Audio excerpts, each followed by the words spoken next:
Hi welcome back to our channel. నా పేరు బిందు. ఈరోజు వీడియోలో చీజ్ బాంబ్స్ చేస్తున్నాను. బర్త్డే పార్టీస్కైనా, కిట్టి పార్టీస్కైనా, చిన్నవాళ్ళకైనా, పెద్దవాళ్ళకైనా సరే అందరూ ఇష్టపడే recipe, trending recipe. Must and షుడ్గా ట్రై చేయండి. ప్రాసెస్ అనేది చూపిస్తున్నాను. ముందుగా 3 పొటాటోస్ని పీల్ ఆఫ్ చేసుకుని కుక్కర్లో యాడ్ చేసుకుని మీడియం ఫ్లేమ్ మీద 1 విజిల్ అనేది రానిచ్చుకోవాలి. వచ్చిన తర్వాత 5 మినిట్స్ తర్వాత పొటాటోస్ని తీసి కంప్లీట్గా కూల్ డౌన్ చేసిన తర్వాత మాత్రమే గ్రేట్ చేసుకుని తీసుకున్న పొటాటో అనమాట. In case potato over cook అయినా పిండి పిండిగా ఉన్న పొటాటోస్ తీసుకున్నా సరే ఈ రెసిపీకి అసలు పనికిరావు.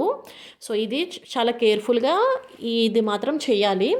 సో ఇలాగ గ్రేట్ చేసుకోవడం వల్ల ఏంటంటే మనకి కన్సిస్టెన్సీ బాగుంటుంది అండ్ మళ్ళీ లమ్స్ కూడా ఫామ్ అవ్వవు, ఈవెన్గా మొత్తం ఉంటుందన్నమాట. తీసుకున్న quantity half of the quantity sweet corn అనేది బాయిల్ చేసుకుని తీసుకోవాలి. పొటాటోకి half of the quantity sweet corn boil చేసుకుని తీసుకున్నాను. అండ్ మసాలాస్ అన్ని కూడా 1 బై 1 యాడ్ చేసేసుకుంటున్నాను. కావలసినంత salt 1 spoon, green chillies half spoon, chilli flakes half spoon, garam masala half spoon, pepper powder half spoon, ginger garlic paste handful of, కొత్తిమీర and grate చేసుకున్న mozzarella cheese half cup, 1 spoon maida, 1 spoon bread crumbs. In case bread crumbs లేకపోయినా మైదా అన్న cornflour అన్న add చేసుకోవచ్చు. And chapati పిండి కంటే కొంచెం లో ఉండాలన్నమాట డవ్ కన్సిస్టెన్సీ అనేది. మొత్తం బాల్స్లా చేసుకుని అండ్ ఇలాగ హోల్స్లా పెట్టుకున్నాను. ఈ హోల్స్లా ఎందుకు అంటే మనం చీజ్ అనేది మొజరెల్లా చీజ్ ఉన్నా సరే పర్వాలేదు, అది ఇంకా బెస్ట్ అనమాట. ఇన్ కేస్ లేదు అంటే ఇలాగ చీజ్ సాచురేట్స్ అందరి దగ్గర ఉంటాయి కదా, ఇది ఒక చీజ్ సాచురేట్ 3 బాల్స్కి వస్తుంది. సో దీన్ని ఒక రౌండ్గా చుట్టుకుని ఈ హోల్లో పెట్టుకుని బైండింగ్ అనేది చాలా బాగా చేసుకోవాలన్నమాట. చీజ్ బయటికి రాకుండా మనం మొత్తం ఈ రౌండ్ అనేది బాగా చేసుకుంటే ఆయిల్లో వేసినప్పుడు మనకి కరెక్ట్గా వస్తుంది అనమాట. తినేటప్పుడు కూడా చాలా బాగుంటుంది. ఇలాగ అన్నీ చేసేసుకుని పక్కన పెట్టుకుందాం. అండ్ ఇప్పుడు దీనికి బైండింగ్ కోసం 2 టేబుల్ స్పూన్ మైదా, 2 టేబుల్ స్పూన్ కార్న్ఫ్లవర్ అనేది వేసుకున్నాను.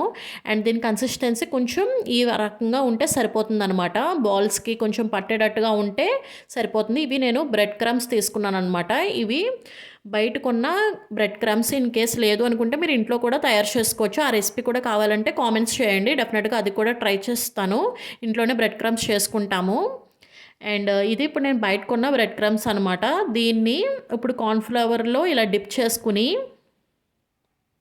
చూసారు కదా, ఈ విధంగా డిప్ చేసుకుని మనకి కన్సిస్టెన్సీ పొటాటో కన్సిస్టెన్సీ బాగుంది కాబట్టి ఇంత గట్టిగా ఉంది డిప్ చేసుకున్నా. అండ్ మళ్ళీ ఈ బ్రెడ్ క్రమ్స్లో చూసారు కదా ఈ విధంగా మనం వేసుకోవాలి.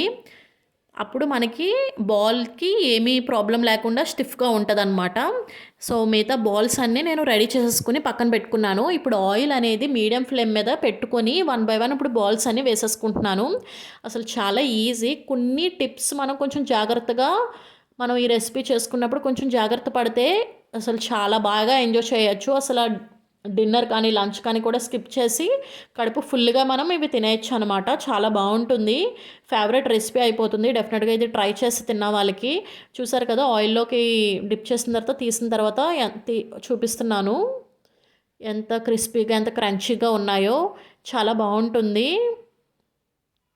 అండ్ దీన్ని ఒకసారి ఓపెన్ చేసి కూడా చూపిస్తాను.